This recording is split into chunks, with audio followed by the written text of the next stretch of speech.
कार्यक्रम जिन्दगी रमाइलो छ। जिन्दगी एकदमै रमाइलो छ। मलाई त मुस्ताङ रमाइलो थियो। मुस्ताङ एकदम रमाइलो। राज तिमिल सिन्हा जिन्दगी कसरी सुरुवात गर्नुभयो जिन्दगीको, तपाईले यो विषयमा केही भन्नु? हिन्दू शास्त्रले 16वटा चरणहरूमा लाइफ स्टार्टिङ टु इन्डिङ हुन्छ। त्यो बेलामा तपाईलाई कतिको सपोर्ट थियो तपाईको घर परिवारमा? यसको मेमोरी हुने चिज मेरो बालापुरको भनेको थियो। हामी त एउटै कपीमा सबै कुरा लेख्थ्यौँ। म्याथ पनि त्यही हुन्थ्यो, साइन्स पनि त्यही हुन्छ, जित्नु पर्थ्यो। के तपाईँ त्यहाँ लड्नु हुन्थ्यो र?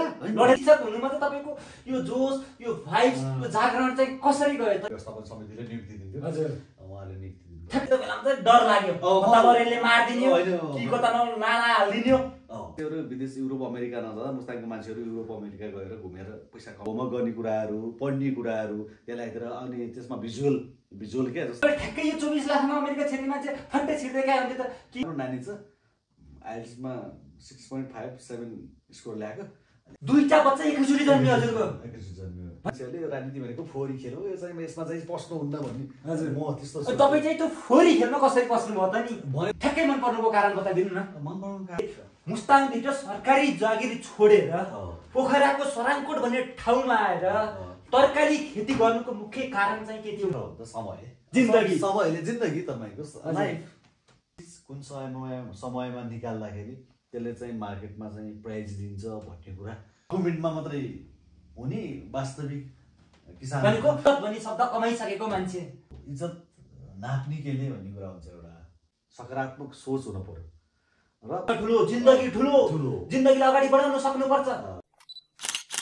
दर्शकबिनहरू, मेरो अगाडि आज हुनुहुन्छ आदरणीय खेम तिमिल सिन्हाज्यू, पूर्व शिक्षक। अनि तपाईँको जिन्दगी, हाम्रो कार्यक्रमको नामै जिन्दगी छ। जिन्दगीका बारेमा आज हामीले बोल्नको लागि चाहिँ खेम तिमिल सिन्हाज्यूलाई बोलाएका छौँ यो हाम्रो स्टुडियोमा। नमस्कार, म खेम तिमिल सिन्हा, म पूर्व शिक्षक, पोखरा 18 सराङकोट तोरीबारीमा बस्छु।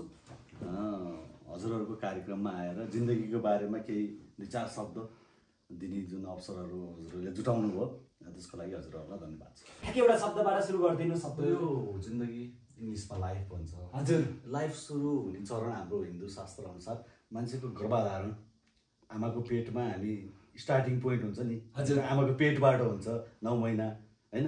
त्यसपछि गएर तपाईँको यो चरणहरू पार गर्दै मृत्युसम्म। हजुर, यो 16वटा चरण हो। हिन्दू शास्त्रले यो 16वटा चरणहरूमा लाइफ स्टार्टिङ टु इन्डिङ हुन्छ। ठ्याक्कै जिन्दगी भनेको तपाईँको 16वटा चरणहरू ठ्याक्कै भन्नु नि त। अब यो सर्कल हो। सर्कलमा के हुन्छ भन्दा मान्छे पहिला गर्भधारण, गर्भ लिन्छ। हजुर, गर्भ लिइसकेपछि जन्मिन्छ। जन्मेपछि न्वारान हुन्छ, उसको व्रतबन्ध हुन्छ, विवाह हुन्छ हाम्रा रीतिरिवाजहरू अनुसारका, चक्र हुन्छ। त्यसपछि गएर ऊ बिस्तारै बुढ्यौलीमा लाग्छ अनि लास्टमा के हुन्छ त भन्दा मृत्यु हुन्छ उसको।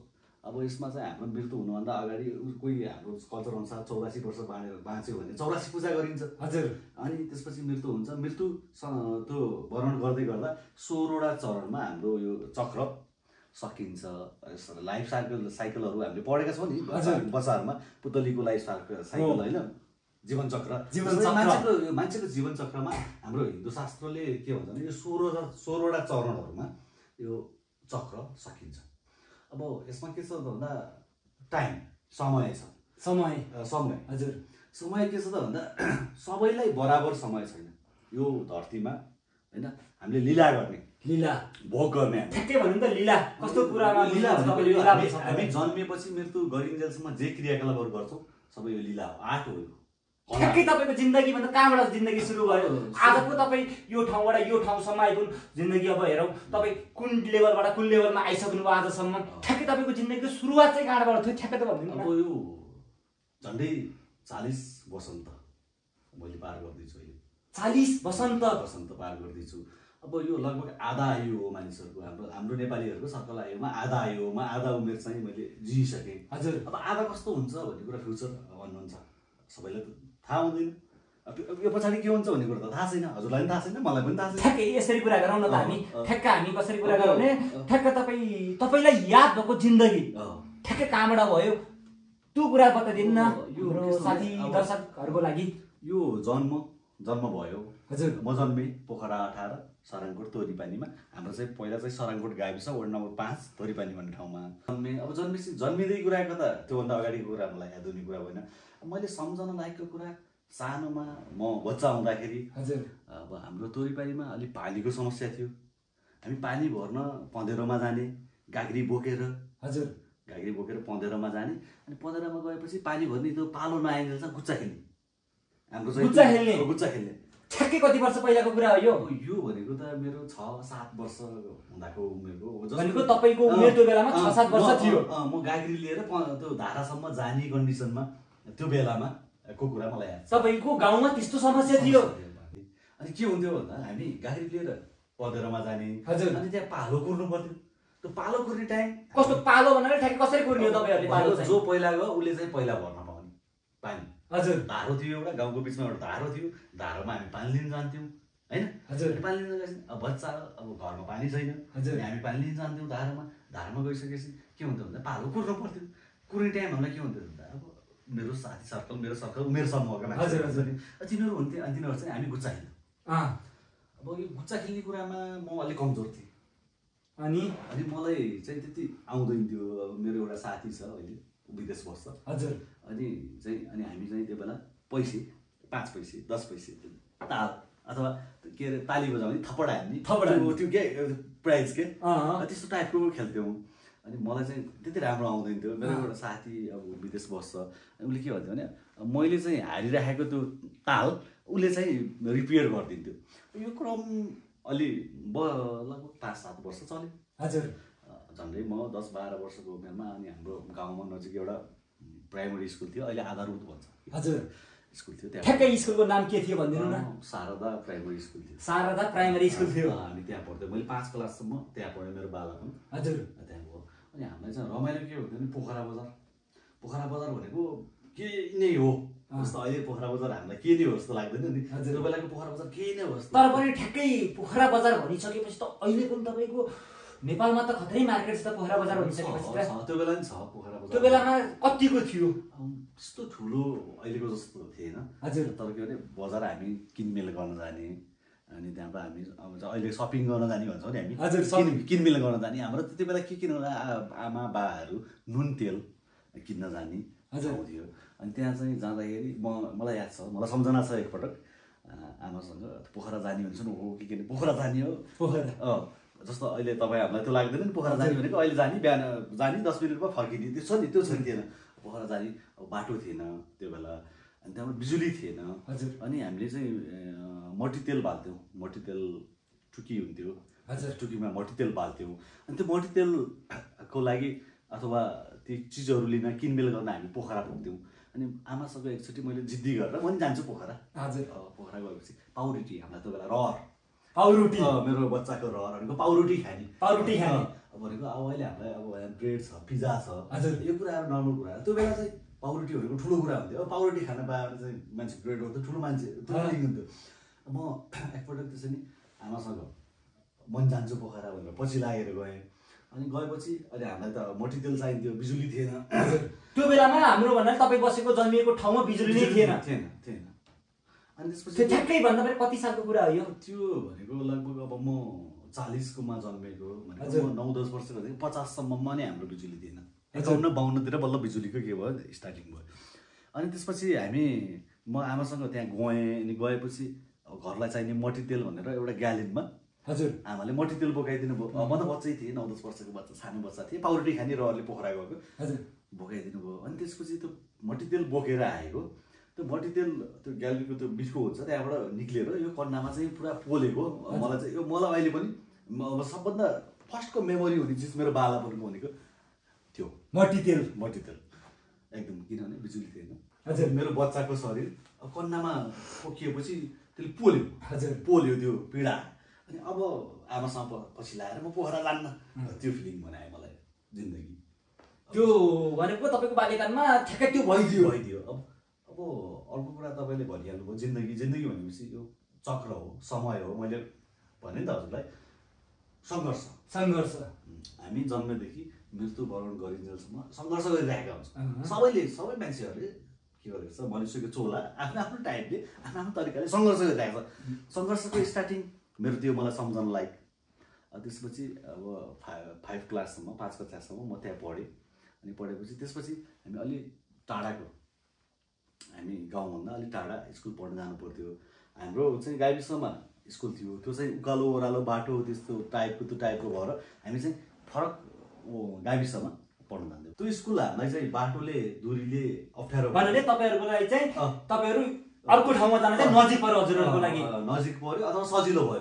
त्यो टाइपले हामीले 6 कक्षाबाट पढ्नको लागि कालिका स्कुल, अहिले पोखरा 24 कास्कीकोटमा छ, +2 सम्मको स्कुल छ, हामी चाहिँ त्यहाँ पढ्न गयौँ। अब त्यो गरिसकेपछि त्यहाँ जाँदाखेरि एउटा मोमेन्टहरू रमाइलाहरू त्यो बेला छन्, मोमेन्टहरू रमाइला मोमेन्टहरू। हजुर कालिका स्कुल पढ्न जाँदै गर्दा पास भएर 6 जाने बेला कालिका स्कुल गएपछि म चाहिँ अलि बच्चा थिएँ, सानो के हुन्छ नि, सानो मेरो शरीर पनि सानै छ, उमेर पनि सानो। अरू चाहिँ मेरो चाहिँ सहपाठीहरू दाइहरू दिदीहरू हुनुहुन्थ्यो, उहाँहरू अलि उमेर गएको, अनि उहाँहरूको पछि लागेर स्कुल गरेपछि तपाईँ सानैबाट एकदम पढाइमा चाहिँ एकदम अगाडि, तपाईँ सिनियर दाइहरूलाई धेरै त्यो बेलामा धेरै च्यालेन्ज दिन सक्ने मान्छे। अहिलेको भन्दा त ट्यालेन्ट त होइन, जस्ट नर्मलमा म ठ्याक्कै भन्दा त्यो ट्यालेन्टै हो त, किनकि तपाईँलाई अगाडि राखेर तपाईँलाई अगाडि हिँडिसकेपछि त ट्यालेन्टै भन्न हामीले पछि पर्नु हुँदैन जस्तो लाग्छ मलाई यो कुरामा। राम्रै थिएँ म, थियो नि होइन, राम्रै थिएँ भन्नुपर्छ। अनि त्यहाँबाट गयो, त्यहाँ गएपछि के भने स्कुल घरबाट अलिक टाढा, हजुर घरको लागि स्कुलको बारेमा के छ फ्यामिलीलाई। त्यो बेलामा तपाईँ स्कुल पढ्ने बेलामा चाहिँ घर परिवारबाट चाहिँ अहिले पो तपाईँ यो ठाउँमा हुनुहुन्छ, यो लेभलमा हुनुहुन्छ, त्यो बेलामा तपाईँलाई कतिको सपोर्ट थियो तपाईँको घर परिवारबाट? फ्यामिलीको सपोर्ट त थियो, बाबाहरूले पढ्नुपर्छ, छोराहरूलाई पढाउनुपर्छ, छोरालाई पढाउनुपर्छ भन्ने त थियो। तर जुन हिसाबले अहिले हामीले हाम्रो बच्चा बच्चीहरूलाई जे हिसाबले गरिरहेको छौँ त्यो चाहिँ थिएन। शिक्षाको भनेको शिक्षा लिनुपर्छ भन्ने थियो, तर शिक्षाको लागि लगानी त्यो हिसाबले गर्नुपर्छ भन्ने थिएन, गाह्रो थियो। हामीलाई चाहिँ वर्षमा एउटा सर्ट प्यान्ट नर्मली होइन, अनि एउटा जुत्ता चाहिँ हुन्थ्यो। तर अहिलेको बच्चाहरूलाई जस्तो एक दिन लाउने ड्रेस छुट्टै, अर्को दिन लाउने ड्रेस छुट्टै, फलानु सब्जेक्टको कपी छुट्टै, अर्को सब्जेक्टको कपी छुट्टै, त्यस्तै हुँदैन। एउटै कपी हाम्रो लेभलको चाहिँ हुन्थेन, एउटै कपी। हामी त एउटै कपीमा सबै कुरा लेख्थ्यौँ, म्याथ पनि त्यही हुन्थ्यो, साइन्स पनि त्यही हुन्थ्यो, एउटै कपी हुन्थ्यो, सकिएपछि अर्को कपी युज गर्थ्यौँ। ठ्याक्कै त्यो हुन्थ्यो। अब सरकारी स्कुल अनि त्यहाँबाट मास हुन्थ्यो विद्यार्थीहरू, फेरि सबैतिरको त्यहाँ के त भन्दा जमघट हुने ठाउँ। अनि त्यहाँबाट लगभग मेरो म 6, 7, 8 पढ्दा हाम्रो एउटा क्लासमा 2टा सेक्सन हुन्थ्यो। हजुर एउटै क्लासमा 2टा सेक्सन हुन्थ्यो, त्यसमा नि 100+ स्टुडेन्ट हुन्थ्यो एउटा सेक्सनमा। म 6 क्लास पढ्न गएको, म प्राइमरी स्कुलमा 10 जना 15 जना बिचमा पढेर गएको। त्यहाँ त 100 जना, अब 100 जना भन्दा ओभर, 100-200 जना भन्दा बढी एउटै कक्षामा पढेर बसेर पढ्नुहुन्थ्यो हजुरहरू? 100 भन्दा बढी, अनि 100 भन्दा बढीको 2टा सेक्सन हुन्थ्यो हाम्रो। हजुर लगभग 6, 7, 8 हाम्रो त्यस्तो हुन्थ्यो। अनि त्यहाँ गयो भनेपछि अनि त्यहाँबाट साथीभाइहरू त्यस्तै थियो, अनि रमाइलो एउटा त्यहाँ छ। अनि के हुन्थ्यो भने उताबाट आउने हामी कहिले डाँडाबाट जङ्गलबाट यो के चरा चुरुङ्गीहरूले गुँड बनाउँछ नि, हजुर त्यस्तोहरू हेर्दै आउने, कहिले गुराँस फुल्थ्यो, अनि गुराँस टिप्न जाने भनेर त्यो टाइपले फर्किँदा घर फर्किँदा त्यो गर्थ्यौँ। अनि अर्को रमाइलो के छ भने त्यो स्कुल पढ्दा मैले खुब क्यारम बोर्ड खेल्थेँ। क्यारम बोर्ड मेरो साथीहरू त्यस्तो थियो। हाम्रो चाहिँ टिफिन हुन्थ्यो 1 बजीबाट 2 बजी, अहिले पनि हुन्छ टिफिन टाइममा चाहिँ क्यारम बोर्ड खेल्न जाने।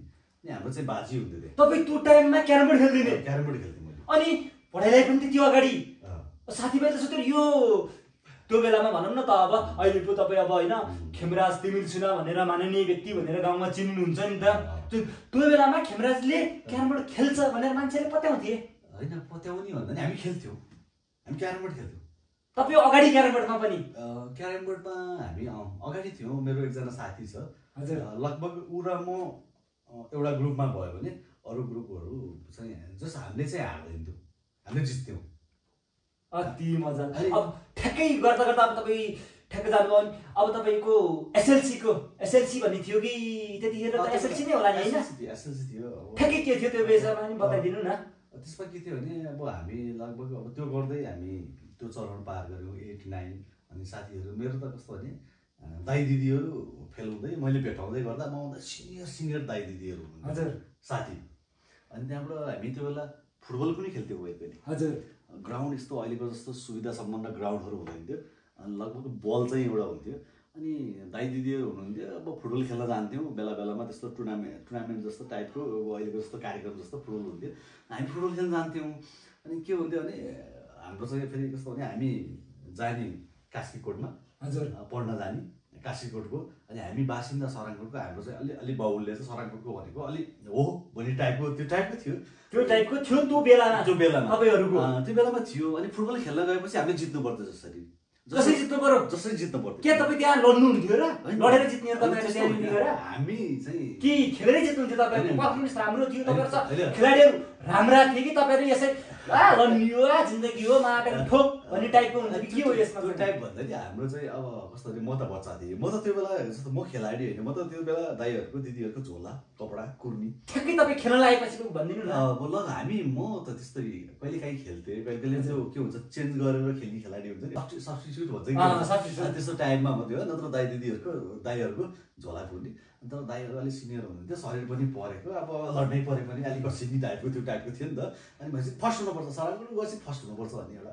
त्यो थियो त्यो भाइ चाहिँ तपाईँहरूसँग त्यो बेला जित्नुपर्छ हामीले भनेको मैले तपाईँलाई अघि जोडेँ क्यारेमबोर्ड खेल्दा पनि खेल्दाखेरि पनि हामी त्योभन्दा अगाडि क्यारेमबोर्ड खेल्थ्यौँ त्यो टिफिन टाइममा भन्यो नि त्यसो पनि हामीले जित्नुपर्छ हामी पाउरोटी र चिया हाम्रो खाजा हजुर टिफिनमा त्यो हुन्थ्यो अनि गएर बाजी खेल्ने हो तपाईँको हार्नेले पाउरोटी र चियाको पैसा तिर्छ ग्रुपको हजुर जित्नेले तिर्नु पर्दैन हामी पाउरोटी र चियाको लागि हामी जित्नुपर्छ यो पाउरोटी र चियाको लागि पनि हामी क्यारेमबोर्ड खेलेर जित्नुपर्छ त्यो भाइ हुन्थ्यो त्यो बेलामा त्यसपछि त अहिले आएर चाहिँ खेमराज तिमिल सिन्हा यो खेमराज तिमिल सिन्हा यो गाउँ समाज भने अब त्यो बेला त्यो टाइम थियो हामी टिनमा थियौँ त्यो बेला हजुर हामी टिनेज थियो साथीभाइ सर्कल भनेपछि हिँड्नुपर्छ ठ्याक्कै तपाईँलाई अब मैले मेरो लागि मात्रै रहन्छ देशको लागि पनि केही गर्नु पर्दो रहेछ भने ठ्याक्कै तपाईँलाई कहिले चाहिँ यो कुराहरूको ज्ञान भयो कसरी सुरुवात गर्नुभयो जिन्दगीको तपाईँले यो विषयमा केही भनिदिनु न यसमा चाहिँ के छ भने तपाईँको टिनेजसम्म मान्छेको बालापन हुन्छ हजुर जस्तो टिन भनेको 13बाट सुरु हुन्छ 18-19मा सकिन्छ अब 18-19 भनेको तपाईँको मेरो 15-16मा स्कुल भयो हजुर त्यसपछि 19सम्म मेरो कलेज भयो अहिले हामीले प्लस टू भन्छौँ नि स्कुलै भन्छौँ लगभग +2 हाम्रो बेला चाहिँ +2 थिएन हामी चाहिँ कलेज पढ्थ्यौँ त्यो बेला यो चाहिँ पोखरामा पृथ्वीनारायण क्याम्पस भन्ने छ अहिले पनि छ त्यो अहिले चाहिँ त्यहाँ +2को क्लासहरू हुँदैन त्यो बेला इन्टरमिडिएट हुन्छ आइए बिए आइए भन्ने हुन्थ्यो अनि मैले चाहिँ त्यो पढेँ मैले लगभग 16मा मेरो एसएलसी भयो 55 सालतिर एसएलसी भयो हाम्रो चाहिँ ग्रुपमा त्यो बेला हामी 85 जनाले एसएलसी दिएको हजुर 27 जना पास भएको जम्मा 85 जनामा 27 जना पास भएको 27 जना 85 जनामा ठ्याक्कै भन्नुपर्दा त्यो 27 जनामा हजुर पर्नु कि गर्नु भयो म पढेँ हजुर पर्नु भयो मैले सबै त्यो बेलाको त्यो छेन बताइदिनु नि त एकचोटि त्यो छेन त कस्तो हुन्थ्यो भने तपाईँको एसएलसी दियो एक्जाम दियो आयो त्यो बेला त अहिलेको जस्तो मोबाइलहरू इन्टरनेटहरू थिएन हजुर अनि त्यो रिजल्ट हेर्न गोर्खापत्र हेर्न जानु पर्थ्यो गोर्खापत्र हेर्नु पर्ने थियो हजुरहरूलाई गोर्खापत्र हेर्नु पर्थ्यो अनि गोर्खापत्र हेर्न नि गोर्खापत्र बाजेकोमा पाउँथ्यो महेन्द्रपुरमा थियो गोर्खापत्र बाजेको पसल भन्ने थियो त्यहाँ एउटा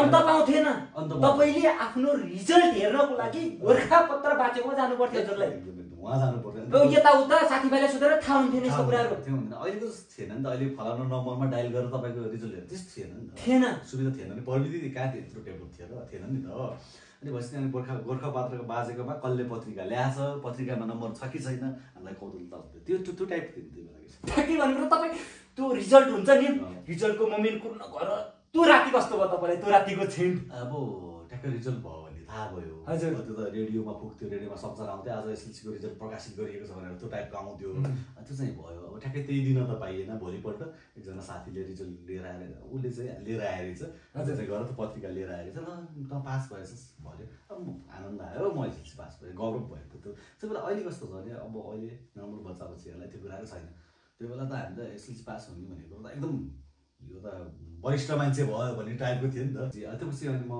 कलेज पढेँ हजुर अनि कलेज पढ्न गएँ कलेज पढ्न गएपछि साथीभाइ सर्कल अब त्यो स्कुलै त्यो मासको त्योभन्दा ठुलो मास त्यहाँ म सानो थिएँ बच्चा थिएँ कलेजमा गएपछि अनि एक थरीका त्यहाँ साथीहरू भेटिनु भयो साथीभाइहरू भेट भयो अब त्यहाँबाट धेरै कुराहरू नलेज पनि भयो सिकियो गरियो भोगियो अनि तपाईँलाई ठ्याक्क अब कलेज पढिसकेपछि अब हामी चाहिँ अहिले चाहिँ भन्छौँ हाम्रो पूर्व शिक्षक खेम तिमिल सिन्हा भनेर चाहिँ ठ्याक्कै शिक्षक हुनुमा चाहिँ तपाईँको यो जोस यो भाइब्स यो जागरण चाहिँ कसरी गयो त नि त्यो भन्दा नि कस्तो भने मैले 2 वर्ष कलेज पढेँ इन्टरमिडिएट पढेँ अहिले +2 अनि त्यसपछि 3 वर्ष मैले ब्याचलर पढेँ अनि ब्याचलर पढेर लगभग ब्याचलरको क्लासहरू सकिनै थियो अनि मलाई एउटा अपर्च्युनिटी आयो जागिर खान पर्छ त्यो बेला चाहिँ जागिर खाने भनेको अहिले नि समाजमा जागिर खाने नेपालको जागिर भनेको अब अहिले त मान्छेहरूले मान्दैनन् अब अहिलेको बच्चाहरू त नेपाल त्यतिखेर तपाईँ त सरकारी जागिरै किन मन परेको त नि मन पर्यो भन्दा नि अपर्च्युनिटी आयो मलाई जागिर खाने अपर्च्युनिटी छ जाम भन्ने एकजना मामा हुनुहुन्थ्यो मेरो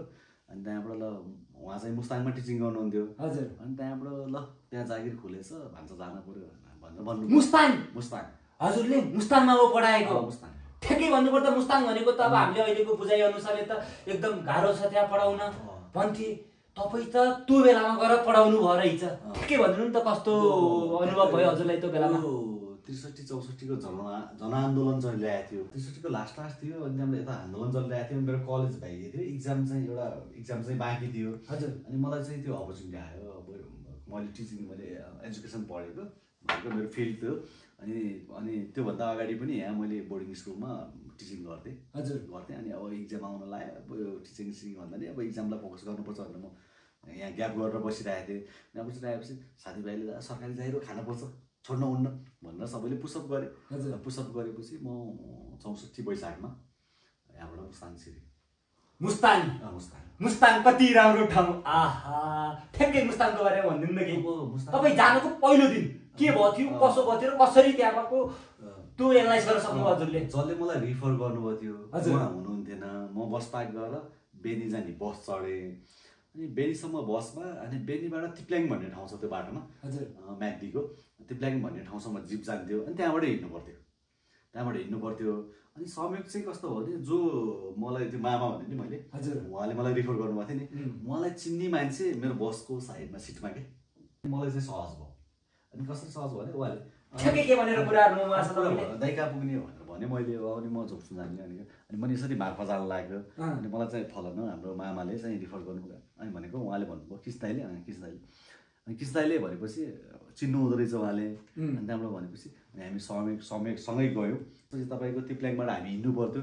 हामी हिँड्दै म्याग्दीको दाना भनेको पहिला चाहिँ पुरानो चाहिँ मुस्ताङको सदरमुकाम, अहिले चाहिँ म्याग्दीमा छ त्यो। अनि त्यहाँ पुग्यौँ। त्यहाँ बास बस्यौँ। त्यहाँ बास बसेपछि त्यहाँबाट हामी हिँड्दै गयौँ। भोलिपल्ट बिहान उठेर हिँड्यौँ। अनि बिचमा गएर खाना खायौँ। खाना खाएर गएपछि त्यहाँबाट लेते भन्ने ठाउँ छ मुस्ताङको। मुस्ताङ आउने भनेको घाँसापछि लेते। अनि त्यहाँबाट बल्ल भर्खर बाटो पुऱ्यो, गोरेटो बाटो टाइप बाइक चल्दो रहेछ। यो चाहिँ हाम्रो यो मुन्द्रेको कम्युनिटी क्लब छ नि, बाइक थाहा छ नि तपाईँलाई?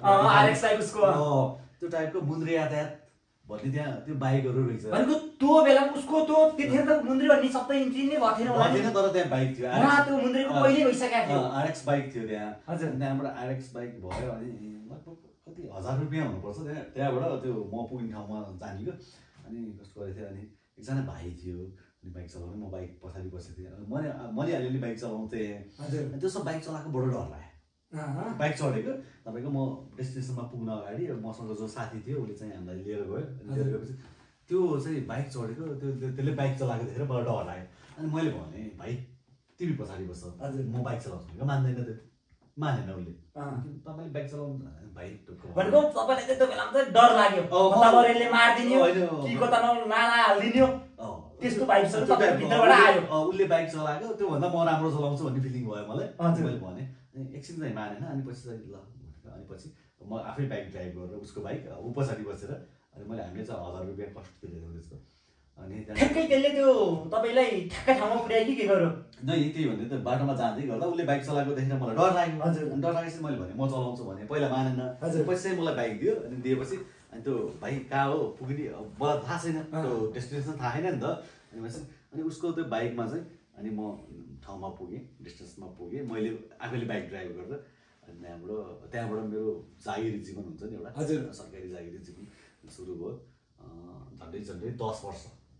ठ्याक्कै त्यहाँ जागिरमा ठ्याक्क जानु हो नि तपाईँ ट्याक्क सुरुमा ट्याक्क यहाँमा पढाउनु पर्छ है, म त शिक्षक भइसकेँ भनेर ट्याक्क यहाँबाट हिँडेर उहाँ पुग्नु भने त्यो स्कुलमा जाने बित्तिकै ट्याक्क कसलाई भेट्नु हजुरले सुरुमा चाहिँ? त्यहाँ गएपछि हाम्रो हेड सर हुनुहुन्थ्यो, हेड सर भन्दा नि हजुरलाई प्रिन्सिपल सरलाई भेटेँ मैले त्यहाँ पुगेपछि। अनि मैले भने मलाई चाहिँ हाम्रो फलाना अनि सबैले म यसरी नै अहिले नर्मल तरिकाले कुरा यसरी नै गर्छु कि हल्का त्यो हुन्छ नि त नयाँ मान्छेसँगको नयाँ कुरा कसरी गर्छु त्यो भाइबमा हुनुहुन्थ्यो कि तपाईँ भनेर ठ्याक्कै भन्नुपर्छ कस्तो नर्मलीमा जानुभएको थियो? नर्मली म लोकेसनमा पुगेँ। अनि पुगेपछि उहाँसँग भेट भयो। अनि उहाँलाई भने मलाई फलाना सरले यसरी पठाउनु भयो, उहाँ चाहिँ फेरि मलाई जसले पठायो उहाँ चाहिँ तलै हुनुहुन्थ्यो, यसरी पठाउनु भएको म आएँ भन्छु।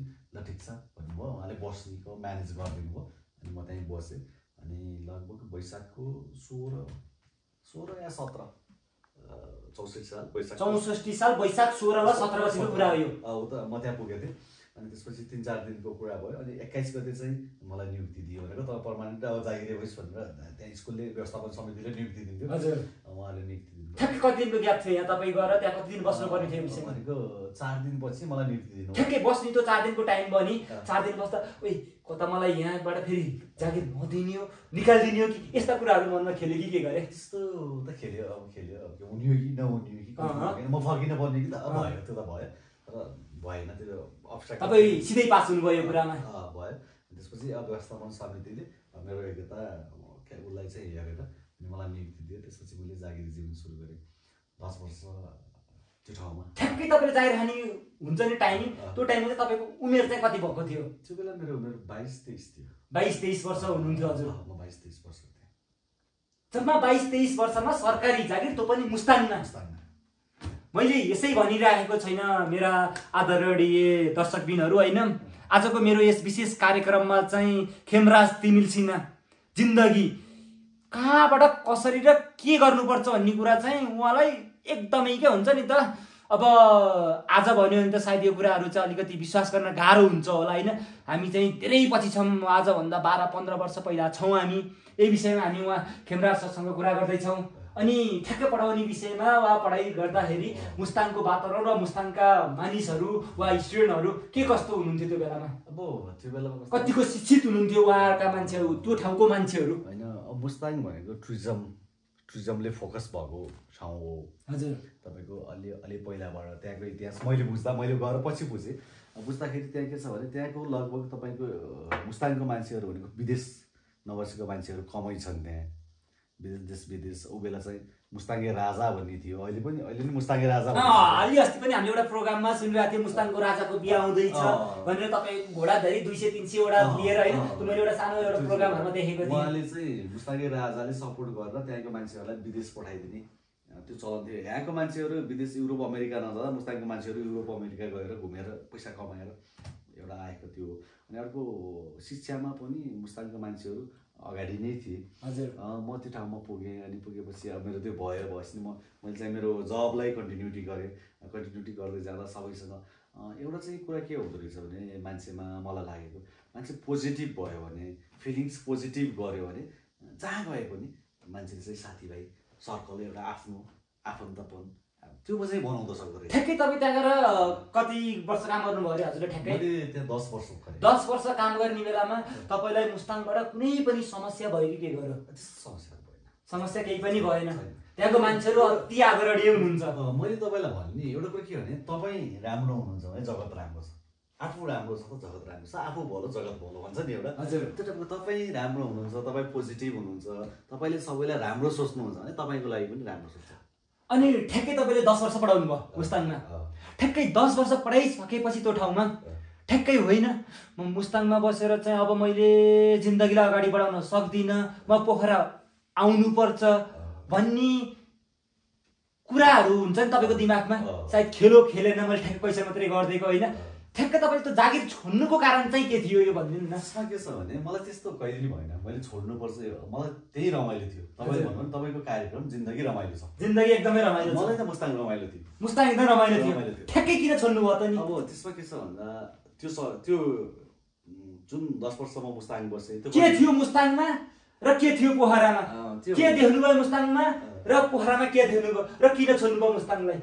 तपाईँको कुरा म त्यसैमा जोड्न चाहेँ। हजुर तपाईँको मुस्ताङ जाँदै गर्दा पहिला त मलाई यो अनकन्टा ठाउँ हिँड्नु पर्ने हो। अहिलेको जस्तो पोखरामा अलिअलि मोबाइल सुविधा थियो, त्यहाँ मोबाइल सुविधा पनि थिएन। हजुर त्यहाँ एउटा पिसिओ थियो फोन गर्न। पिसिओ भनेको फोन गर्ने ठाउँ के फोन कर्डिक्स टाइपको फोन। त्यहाँ गएर घरमा फोन गर्नु पर्थ्यो। त्यहाँ गएर पालो लाएर कुरेर होइन त्यो थियो। तर बिस्तारै त्यही बस्दै जाँदा त्यहाँको रहन सहन वातावरणले मलाई चाहिँ घुलमिल बनायो, रमाइलो बनायो, साथीभाइ भयो। अनि मैले तपाईँलाई अघि पनि जोडेँ मान्छे आफू पोजिटिभ हुनुपर्छ नि। तपाईँ पोजिटिभ हुनुहुन्छ नि, तपाईँलाई सबैले पोजिटिभै सोध्छ। मान्छेको थिङ्स चाहिँ पोजिटिभ हुनुपर्छ। ठ्याक्कै तपाईँ मुस्ताङ छोडेर तपाईँ पोखरामा आउनुको भनिदिनु न, के थियो पोखरा? त्यसैमा जाँदैछु ल। अनि बस्यौँ, रमाइलो थियो, साथीभाइ सर्कल बन्यो। पछि चाहिँ त्यही क्रम गयो, पछि मोबाइल पुग्यो त्यहाँ। हाम्रो हातमा पनि मोबाइल भयो, त्यो पिसिओ जान पर्यो। ठ्याक्कै तपाईँ मोबाइल त्यहाँ पुगेपछि निक्लिनु भएको कि पुग्नुभन्दा पहिल्यै निक्लिनु भएको? पुगिसक्यो। अनि त्यसपछि तपाईँले त्यो बेलामा चाहिँ एक स्टुडेन्ट एक ल्यापटप भन्छ नि त पुरै तपाईँको डिजिटल पढाइ एउटा त्यतिखेर ठ्याक्कै त्यतिखेर तपाईँ एउटा कार्यक्रम हामी गइसकेपछि हो म त्यहीँ हुँदैखेरि हो त्यो प्रोग्रामको ट्रेनिङ लिएको ट्रेनर पनि हो म OLPC भन्ने एउटा प्रोग्राम थियो OLPC यसको के हो बताइदिनु न one child per one laptop भन्ने एउटा प्रोग्राम थियो यो चाहिँ महावीर पुन हुन्छ नि हाम्रो महावीर पुन ल ठ्याक्कै यस्तो गरौँ महावीर पुन भन्ने बित्तिकै चाहिँ म आदरणीय दाजु सम्झिन्छु होइन उहाँलाई चाहिँ यही कार्यक्रमबाट नमस्ते गर्न चाहन्छु मैले एकदम मान्ने व्यक्ति पनि उहाँसँग भेट चाहिँ मैले गर्न पाएको छैन ठ्याक्कै ल उहाँ म्याग्दीको हजुर अनि त्यसपछि उहाँले एउटा पाइलट प्रोजेक्ट भनेर यो चाहिँ OLPC प्रोग्राम लिएर आउनुभएको थियो OLPC भनेको one ल्यापटप पर one चाइल्ड भन्ने हजुर अनि त्यसमा चाहिँ अब अन्त अरू जिल्लाहरूमा दिँदा अलि अब गाह्रो त्यसपछि त्यो पाइलट प्रोग्राम भनेर मुस्ताङ लिएर जानुभएको थियो अनि त्यसको मैले ट्रेनिङ लिएँ त्यो चाहिँ हाम्रो जुन बच्चाबच्चीहरूलाई जुन विषयवस्तु पढाउँथ्यौँ हजुर 1 2 3 क्लासको बच्चाबच्चीहरूलाई जुन विषयवस्तुहरू पढाउँछौँ त्यो विषयवस्तु नै त्यो ल्यापटपमा राखिदिएर जस्तो होमवर्क गर्ने कुराहरू पढ्ने कुराहरू त्यसलाई राखिदिएर अनि त्यसमा भिजुअल क्या जस्तो अब हामीले त नर्मली अब टिचरले भन्छ बच्चाले सुन्छ त्यो चाहिँ त्योभन्दा नि एक्स्ट्रा टाइपको थियो तर त्यो प्रोग्राम सक्सेस भएको भए हुन त अब अहिले ठ्याक्कै भन्नुपर्दा तपाईँको यो हाम्रो जुन सरको प्रोग्राम थियो नि यो प्रोग्राम चाहिँ मुस्ताङमा ठ्याक्क भयो कि भएन भयो सुरु पनि भयो अहिले हाम्रा अहिलेको परिस्थिति भन्दा हाम्रो स्टुडेन्टले त्यो पढिरहेछन् अब यस्तो छ अब त्यो अहिले पूर्ण रूपमा त अहिले छैन मैले पनि छोडेँ तर त्यो हुँदासम्म राम्रै थियो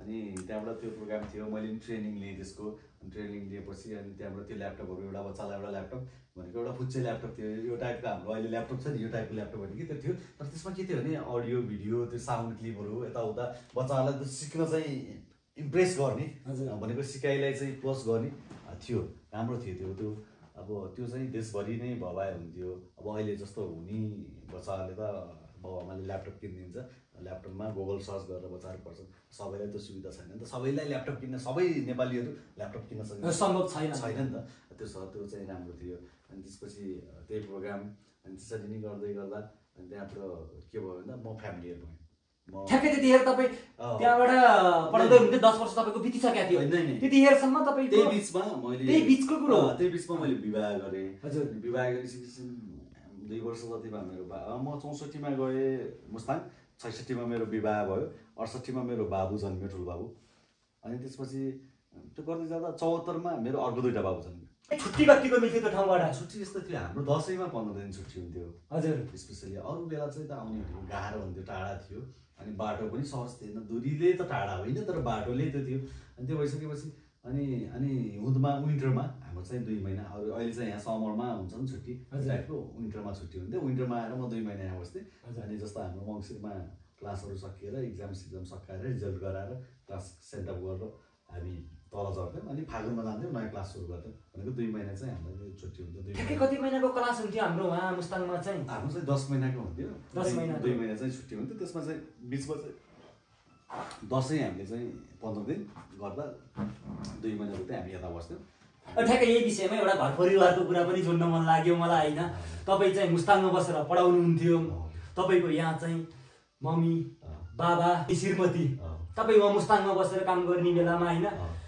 उहाँहरूको भनाइ चाहिँ के थियो तपाईँको लागि अब यस्तो थियो अब बाआमाको भनाइ त अब म फ्यामिली म्यारेज हुनुभन्दा पहिला मुस्ताङ गएको बाआमाको भनाइमा त अब छोरा हो पढेछ सरकारी जागिर खाएछ ठिकै चाहिँ खानुपर्छ गर्नुपर्छ अब पाए है राम्रो हुन्थ्यो जस्तो छ नि त अहिले कन्डिसनमा छ नि त हामीले हाम्रो बच्चापछि नेपालै बसोस् भन्ने चाहन्छौँ तर अहिलेको बच्चापछि नेपाल बस्ने कन्डिसन छैन तर सबैको बाबाआमाको सोच त के भन्छ नि यहीँ बसोस् भन्ने त हुन्छ नि त आफ्नो छोराछोरी आफूसँग होस् टाढा नजाओस् परदेश नजाओस् भन्ने त हुन्छ नि त त्यो अब यहाँको कन्डिसन भने अब विदेश नभइकन मुस्ताङ त त्योभन्दा विदेश जाने सोच कहिले पनि आएन हजुरलाई विदेश जाने सोच नआएको पनि होइन कलेज सकिने बेला फेरि त्यो जोस आएको थियो हजुर अनि त्यही जोसमा म मुस्ताङ छिरेँ मुस्ताङ छोडेपछि एउटा 2टा अपर्च्युनिटीहरू नपाएँ होइन पाएको भनेको देशमै बसेर देशको लागि केही गर्नुपर्छ भने तपाईँको एउटा चाहिँ के थियो भने तपाईँलाई मैले भनौँ अहिले मान्छे 80 लाख तिरेर अमेरिका जान्छ अहिले त करोड पनि भइसक्यो तपाईँको तिर्छन्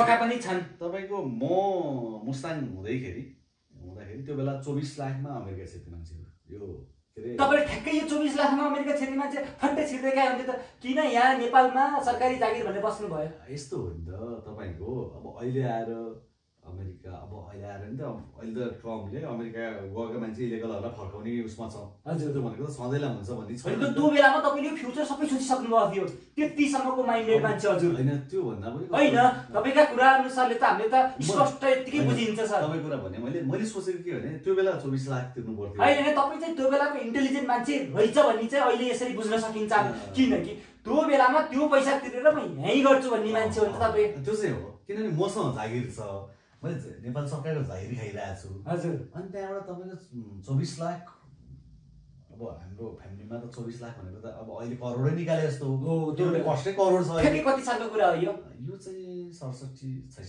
66 सालको कुरा मेरो एकजना साथी पनि थियो अमेरिका उसले भन्थ्यो ए गोली मार्दै 24 लाख आइज अमेरिका आइज पनि भनेको थियो तर मैले सोचेँ 24 लाख त यहीँ नेपालमा केही गर्न सकिन्छ 24 लाख हामीसँग छैन यहीँ खोजेर जाने हो जानु पर्ने ठिकै छ भइरहेछ त्यो टाइपको भाइब अनि अर्को कुरा चाहिँ विदेश अहिले जुन विदेश छ नि एउटा कुरा के छ भन्दा तपाईँको विदेशमा दुईवटा क्याटेगोरी छ एउटा गल्फ अर्को फरेन मैले बिहा गरेको थिइनँ मेरो एकजना काका हुनुहुन्थ्यो अनि भन्नुहुन्थ्यो बाबु कति मुस्ताङतिर गएर त्यो के अरे भोटे गाउँमा बसोस् त जा एउटा राम्रो नानी छ आइएल्समा 6.57 स्कोर ल्याएको अनि इन्भेस्ट गर अस्ट्रेलिया जा भनेर भनेको थियो हजुर त्यो पनि मैले गरिनँ तपाईँले भनेपछि सम्पत्ति पैसा छ मतलबै थिएन आफू आफ्नो ठाउँमा बस्ने नेपालमा बस्ने नेपाललाई विकास गर्ने यही प्लान मात्रै हुनेछ त्यति बेलसम्म जे गर्न सकिन्छ अब ठ्याक्कै हाम्रो कुराहरू भयो ठ्याक्क तपाईँ 10-15 वर्ष पढाउनु त्यसपछि ठ्याक्कै छोडिदिनु नि जागिर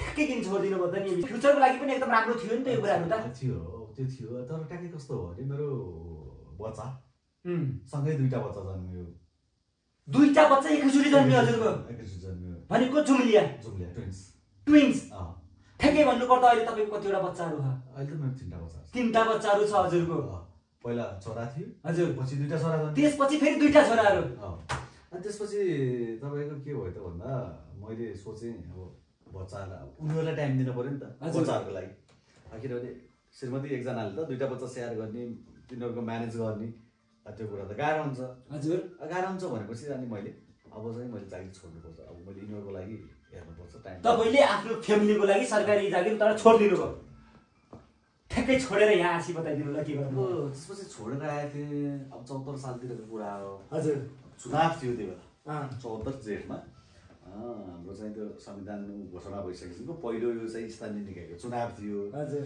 एकजना काका हुनुहुन्छ मेरो अङ्कल अनि उहाँ चाहिँ वडा चाहिँ लड्दै हुनुहुन्थ्यो अनि अङ्कलले भन्नुभयो म आएको थाहा पाउनुभयो मलाई बोलाउनु भयो तपाईँ वहाँबाट जागिर छोडेर आएको कुरा यहाँ वडा दक्षिण उठ्दै गरेको अङ्कलले थाहा पाउनुभयो अनि भनेको म आएको कुरा थाहा पाउनुभयो जागिरै छोडिसकेको कुरा त थिएन उहाँलाई थाहा थिएन म आएको कुरा थाहा भएपछि अङ्कलले भन्नुभयो ल भतिज अब म चुनाव लड्दैछु वडा दक्षिणको लागि चुनाव लड्दैछु अनि त्यसपछि तैँले चाहिँ सहयोग गर्नु पर्यो भन्नुभयो काकाले भनेपछि अब उहाँलाई मैले सहयोग गरेँ सपोर्ट गरेँ मैले सके जति भनेको मुस्ताङबाट तपाईँले जागिर छोडेर आउनु त्यो ठ्याक्कै यहाँ त्यो भयो राजनीति ठ्याक्कै तपाईँ राजनीति आउनुको मुख्य कारण बताइदिनु ल यो कारण चाहिँ ठ्याक्क मलाई चाहिँ त्योभन्दा अगाडि राजनीति भन्ने कुरा एकदम यो लाग्थ्यो कि यो के भन्छ मान्छेहरूले यो राजनीति भनेको फोहोरी खेल हो यो चाहिँ यसमा चाहिँ पस्नुहुन्न भन्ने हजुर म त्यस्तो तपाईँ चाहिँ त्यो फोहोरी खेलमा कसरी पस्नु भयो त नि भने त काका चुनाव लड्दै हुनुहुन्छ त अनि त्यहाँबाट अब गर्नु पर्यो अनि भनेपछि अब म चुनावमा हिँड्ने मान्छेहरूले मलाई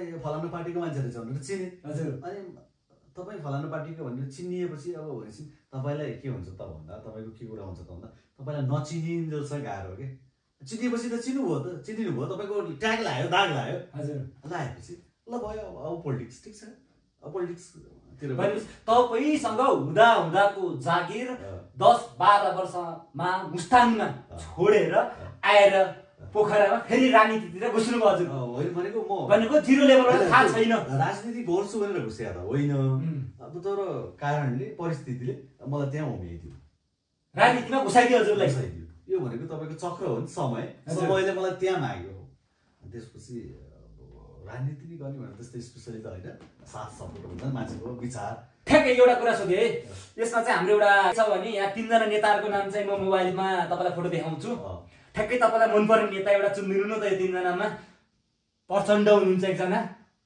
शेरबहादुर देवा हुनुहुन्छ अर्को अनि केपी शर्मा ओली हुनुहुन्छ 3जनामा मलाई प्रचण्ड मनपर्छ प्रचण्ड मन पर्छ हजुरलाई? ठ्याक्कै मन पर्नुको कारण बताइदिनु न। मन पर्नुको कारण तपाईँ के हो भने प्रचण्डले अब हुन त अब अघिल्लो कन्डिसनहरूमा अब शेरबहादुर देउवा भनेको अहिले नेपाली काङ्ग्रेसको सभापति, हजुर केपी शर्मा ओली भनेको नेकपा एमालेको चाहिँ अध्यक्ष, हजुर प्रचण्ड भनेको माओवादी गुटको।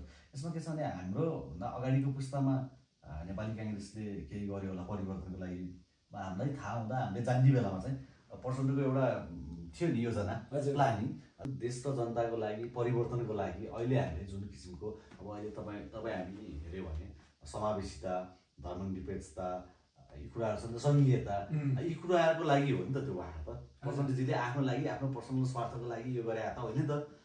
त्यो भएर त्यो मानेमा एउटा परिवर्तनको एउटा भन्छ नि हिरो टाइपले मैले प्रचण्डजी त्यो बेलामा तपाईँलाई प्रचण्ड मन पर्यो।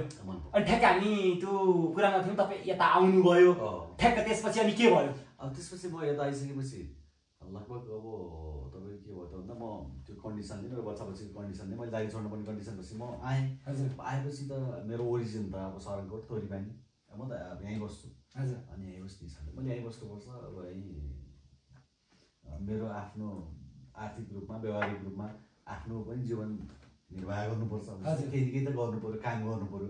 अनि त्यसमा प्लस चाहिँ अब किनभने एउटा जागिरे जीवन, अब सबैको त निवृत्त हुन्छ तपाईँको पेन्सन, अब मेरो त त्यस्तो थिएन। तपाईँले त पेन्सन जागिरै छोडेर ठ्याक्कै यहाँ आइदिनु भयो त, त्यसपछि चाहिँ तपाईँले के गर्नुभयो? त्यसपछि मैले काकाको चुनावमा हजुर एउटा प्रोजेक्ट थियो उहाँको प्रोजेक्टमा काम गर्ने 1-2 वर्ष जति।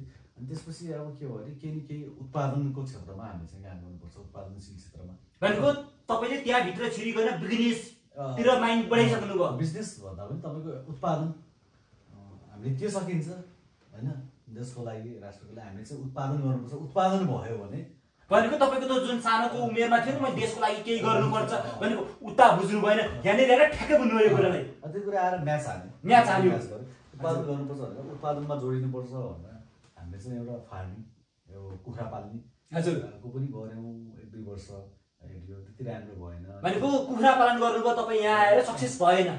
सक्सेस नभएको त होइन त, हामीले जुन स्टार्टिङ गरेको थियौँ हजुर त्यहाँ चाहिँ अहिले नि कुखुरा पालन भइरहेको छ, तर मैले चाहिँ त्यो पार्ट छोडेँ फेरि। हजुर ठ्याक्कै त्यो छोडेर के गर्नुभयो हजुरले? त्यसपछि त्यो छोडेपछि अहिले मैले चाहिँ फार्मिङ एग्रिकल्चरमै काम गरिरहेको छु। अब यो हाम्रो चाहिँ तरकारीहरू हजुर तरकारी उत्पादनहरूमा मैले यही ठाउँमा अब यहीँको दाजुभाइहरूलाई समेटेर यहीँको कृषकहरूलाई चाहिँ समेटेर तपाईँको फार्मिङको काम हजुर तरकारी उत्पादनको काम भनेको यसले पनि कस्तो भने अहिले वर्षमा करोडौँ रुपियाँको तरकारीहरू भारतबाट आयात हुन्छ हजुर। त्यसको विस्थापनको लागि म एक्लैले त अब सक्ने कुरा भयो। ठ्याक्कै एउटा कुरा काटेँ ल, तपाईँले मुस्ताङदेखि सरकारी जागिर छोडेर पोखराको सराङकोट भन्ने ठाउँमा आएर तरकारी खेती गर्नुको मुख्य कारण चाहिँ के थियो? मुख्य कारण भनेको त अब जागिर छोड्नु भनेको मेरो फ्यामिली थियो हजुर।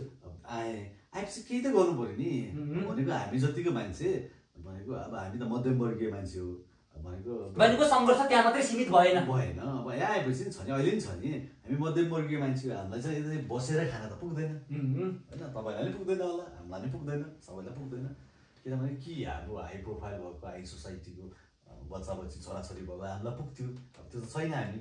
अनि त्यसमा पनि हामी मध्यमवर्गीय कृषक परिवारमा जन्मेको कृषिमा लगभग बच्चा हुँदाखेरि पनि घाँस काट्ने अलिअलि कामहरू चाहिँ गरिरहेको, खेतीबाली गरिरहेको। बिचमा त तपाईँले चट्टै छोड्नुभयो नि त, तपाईँले छोडेर ठ्याक्कै उतापट्टि जानुभयो, यो ठ्याक्कै पछि आउने बेलामा कस्तो फिल भयो तपाईँलाई छोडेको काम झ्याप्पै आएर आउँदाखेरि? अब यस्तो हो यो त लाइफ चक्र हो त, समय जिन्दगी जिन्दगी तपाईँको लाइफ समय चक्र हो। समय चक्रले यो माग्यो, यो मागेपछि अहिले चाहिँ मैले यो तरकारी खेतीमा चाहिँ काम गरिरहेको छु हजुर। अनि अब हाम्रो यहाँको 1-2टा सानो सङ्घ संस्थाहरू छ, तिनमा पनि एउटा जिम्मेवारी पदमा लिएर चाहिँ काम गरिरहेको छु। अनि अब राजनीतिक हिस्सामा पनि भन्नाले त्यो टाइपको राजनीति नभइकन एउटा समाज आफूलाई कति आवश्यकता पर्छ राजनीति त्यो लेभलमा राजनीतिक रूपमा पनि ठ्याक्कै राजनीतितिर भने राजनीतितिर 100% पनि लाग्नु भएको छैन यस्तो भनेको मुख्य प्राथमिक चाहिँ तपाईँको कृषि नै हो।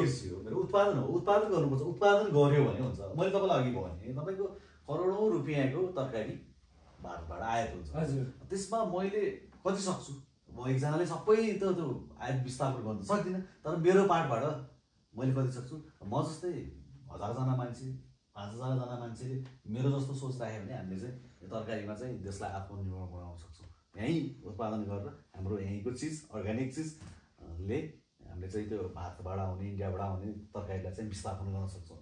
ठ्याक्कै यो कुरा विस्थापित भन्नुभयो नि तपाईँले। ठ्याक्कै यो कुरा गर्ने बित्तिकै मैले अलि अस्ति 2-4 दिन अघिको न्युज हो, मैले ठ्याक्कै मिडियामा देखेको थिएँ।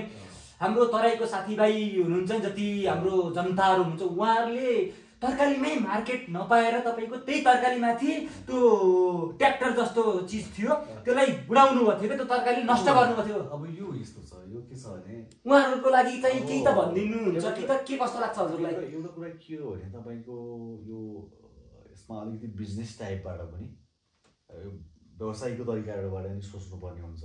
भनेको कुन चिज कुन समयमा निकाल्दाखेरि त्यसले चाहिँ मार्केटमा चाहिँ प्राइज दिन्छ भन्ने कुरा।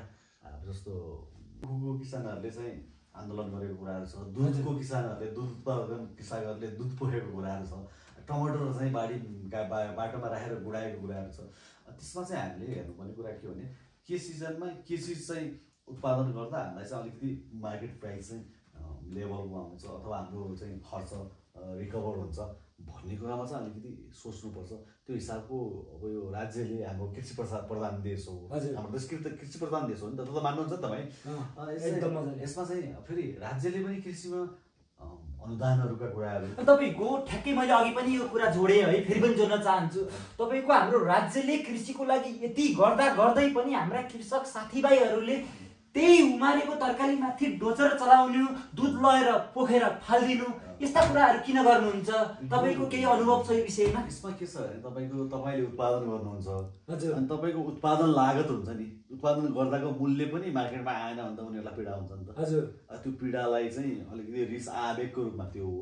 त्यो भएर तपाईँले सिजन अनुसार मौसम अनुसार तपाईँको प्राइस मार्केटको प्राइस अनुसार के बेलामा के चिज उत्पादन गर्यो भने त्यसले चाहिँ मार्केट प्राइस हाई पाउँछ भन्ने कुराहरूको पनि अलिकति नलेज चाहिँ भयो भने कहिलेकाहीँ चाहिँ के हुन्छ भने तपाईँले तपाईँको लागि एउटै चिज दिन प्रयोग गर्नुभयो भने के हुन्छ, नाक लाग्ने हुन्छ नि, हाम्रो नेपालीहरूको भाषामा नाक लाग्यो, धेरै खाइयो नाक लाग्यो भन्ने हुन्छ नि त। त्यो टाइपको हुन्छ। धेरै उत्पादन भयो भने त्यसको मूल्य गिरावट हुन्छ। के हुन्छ भन्दा तपाईँको मूल्य गिरावट हुँदा नि तपाईँको उत्पादन कस्टसँग त्यसले म्याच गर्छ कि गर्दैन, तपाईँको उत्पादन उठ्छ कि उठ्दैन, तपाईँको उत्पादन लागत त्यसले उठ्छ कि उठ्दैन भन्ने कुराहरूको चाहिँ अलिकति ख्याल गर्नुपर्छ। अनि सँगसँगै कि उहाँहरूसम्म नेपाल सरकार नपुगेको पनि हो कि? अब यस्तो छ, तपाईँको के छ भने यसमा त तपाईँको यो अनुदानका कुराहरू यो ठ्याक्कै तपाईँले यत्रो यत्रो प्रोग्राम गरिराख्नु छ नि, तपाईँको लागि अनुदान छ कि छैन कि आफ्नै सङ्घर्षमा बढिराख्नु पर्छ?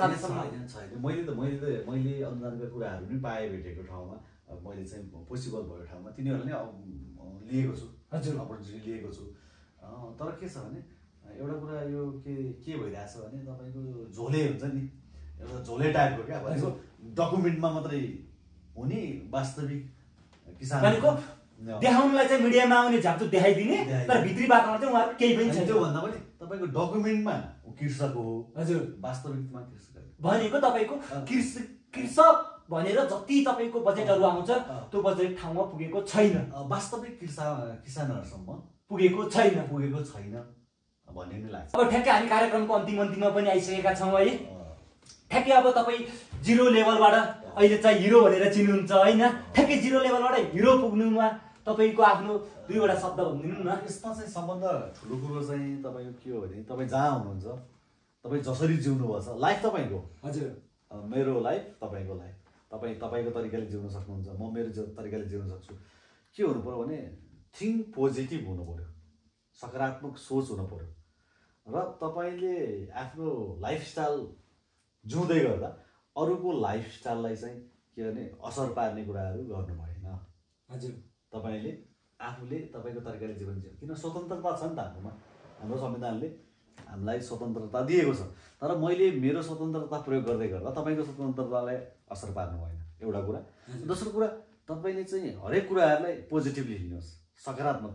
जस्तो म एक टाइममा चाहिँ शिक्षक थिएँ, हजुर अहिले म कृषक छु, म ह्याप्पी छु, म खुसी छु, म जे गरिरहेको छु मलाई त्यो आनन्द लाग्छ। तपाईँ आफैमा खुसी हुनुहुन्छ? म हिजो शिक्षक थिएँ, म सरकारीमा थिएँ, आज म कृषक भएँ, म प्राइभेट भएन, दुखी केही पनि छैन हजुरलाई? म खुसी छु, म जे गरिरहेको छु सङ्घर्षमा खुसी हुनुहुन्छ हजुर, ह्याप्पी। तर हिजो र आजका दिनहरूमा परिवर्तन धेरै छैन हजुरको? फरक छ, त्यो त फरक हुन्छ। तपाईँको तपाईँको उमेर अनुसार तपाईँको समय चक्र अनुसार ती कुराहरू त फरक हुन्छ नि। तपाईँ बच्चा हुँदा बाबासँग हुनुहुन्थ्यो, तपाईँ बाउ भइसकेपछि तपाईँको बच्चा तपाईँसँग हुन्छ भनेको त टाइमले चेन्ज गर्छ, फरक बनाउँछ। तपाईँ अब कार्यक्रमको इन्डिङमा पनि आइसकेका छौँ हामी होइन। ठ्याक्कै तपाईँले त्यो बेलाको तपाईँहरूको साथीहरू हुन्छ नि सर्कलको, ठ्याक्कै सम्झिनु पर्दा साथीहरू र आफूमा ठ्याक्कै एउटा डिपेन्ड ठ्याक्कै छुटकरीमा भनिदिनु न। यस्तो छ साथीहरू विदेश, हजुर विदेश पलाइन्छन्, सबै तपाईँको साथीहरू विदेश गइसक्नु भएको छ प्रायः भनेको तपाईँले त्यो बेलामा साथीहरूलाई नेपालमै बसेर केही गरौँ भनी सल्लाह दिनु भएन? होइन, त्यो बेला मलाई पनि विदेश जाऊँ भन्नु त साथीहरू त विदेश जानुपर्छ, नेपाल बसेर केही हुँदैन भन्ने कुरा हजुर भन्ने साथीहरू। तपाईँले नेपालमै बसेर देखाइदिनु भयो। होइन म बसेँ। आजभोलि तपाईँलाई साथीभाइले के भन्छन्? तपाईँको यस्तो छ, अब आर्थिक रूपमा उनीहरूको अब राम्रो होला यस्तो हुन्छ। तपाईँ त अब एउटा इज्जत भन्ने शब्द कमाइसकेको मान्छे, इज्जत नाप्ने केले भन्ने कुरा हुन्छ एउटा। तपाईँको अब अहिले हाम्रो सोसाइटी कस्तो छ भने पैसा धेरै हुने मान्छे राम्रो, पैसा इज्जत पैसा लगभग त्यही त छ नि। त्यही तपाईँले त्यही बुझ्नु भएन, मैले त त्यही बुझ्छु है, मैले त स्पेसली त्यही बुझ्छु भनेको जोसँग पैसा छ त्यो मान्छे ठुलो मान्छे, जोसँग पैसा छैन इज्जत छैन, जोसँग छैन मान्छेलाई गन्दैनन् नि, तपाईँको गन्दैनन् नि मान्छेलाई। आफ्नो आर्थिक स्ट्याटसले लो भएको कम भएको मान्छेलाई समाजमा गर्ने हेर्ने दृष्टिकोण फरक छ नि तपाईँको। अब ठ्याक्कै भन्नु सबैलाई ए पैसा ठुलो होइन, हामी सबैजना सङ्घर्ष ठुलो, जिन्दगी ठुलो, जिन्दगीलाई अगाडि बढाउन सक्नुपर्छ भन्ने विषयमा हाम्रो दर्शकहरूलाई केही भनिदिनु न। यस्तो हो, अब यो तपाईँको टाइटल जिन्दगी चक्र हो, चक्र। अब यो चाहिँ चक्र हामीले चाहिँ चलाउनु पर्छ। अब यसमा के छ भने तपाईँको मान्छे, मैले अघि पनि जोडेको कुरा, सोच सकारात्मक हुनुपर्छ, व्यवहार सबैलाई समान हुनुपर्छ। तपाईँले आफूभन्दा ठुलालाई गर्नुपर्ने रेस्पेक्ट दिनु पऱ्यो, सानोलाई गर्नुपर्ने माया दिनु पऱ्यो। त्यसपछि गएर सबै कुरा चाहिँ पैसा होइन है, पैसाले मात्रै सबै कुरा गर्दैन। किनभने हामी समाजमा बसिसकेपछि, सामाजिक भइसकेपछि सुखमा दुःखमा, सुखमा रमाउन जान्ने, दुःखमा त्यो पीडाबोध गर्न जान्ने चाहिँ हुनु पऱ्यो। सोच चाहिँ सकारात्मक राख्नु पऱ्यो। सबै कुरा पैसा होइन, पैसाको पछि लगाएर यो मान्छे अब विदेश विदेश विदेश विदेश अहिले यो धेरै छ नि। अब तपाईँले हेर्नुहोस् अबको केही वर्षमा नेपाल यो मैले कहिले कता कता कोहीले भनेको नि सुन्छु वृद्धाश्रम हुन्छ, हजुर बुढाबुढी बस्ने मात्रै ठाउँ हुन्छ, हुँदैछ भनेको। नेपाल अब बुढाबुढी बस्ने मात्रै ठाउँ हुँदैछ त। तपाईँको 12 पछि पढेपछि नि यहाँ नेपालमा कोही पनि बस्दैन त। 12 कक्षा पास गरेपछि नि यहाँ मान्छे भेटिँदैन, नेपालमा मान्छे हुँदैन। मान्छेहरू भयो भने पनि उसले तपाईँको 60-70 वर्षका मान्छेहरू मात्रै हुन्छ नि। अब त्यो हुने कन्डिसन छ, त्यो अवस्थामा छ, त्यो समय चक्रले अहिले त्यो देखाइरहेछ। हजुर त्यो भएपछि त्यसलाई चाहिँ हामीले रोक्नुपर्छ, यहीँ के गर्नुपर्छ, यहीँ उत्पादनमा जोडिनुपर्छ, उत्पादन गर्नुपर्छ, आयातलाई चाहिँ विस्थापन गर्नुपर्छ भन्ने किसिमले लाग्नुपर्छ जस्तो लाग्छ सबैलाई। म त्यो चाहिँ सन्देश दिन चाहन्छु। ल धेरै धेरै धन्यवाद छ आजको कार्यक्रममा उपस्थिति भइदिनु भयो, आफ्ना तिता मिठा कुराहरू हाम्रो यो कार्यक्रममा वक्तृत्व गरिदिनु भयो। यसको लागि हजुरलाई धेरै धेरै धन्यवाद र आगामी कार्यक्रममा पनि हजुरहरूलाई फेरि पुनः यो कार्यक्रममा इन्भाइट गरिनेछ। यति भन्दै आजको कार्यक्रमलाई अन्त्येष्टि गर्न चाहन्छु। नमस्कार।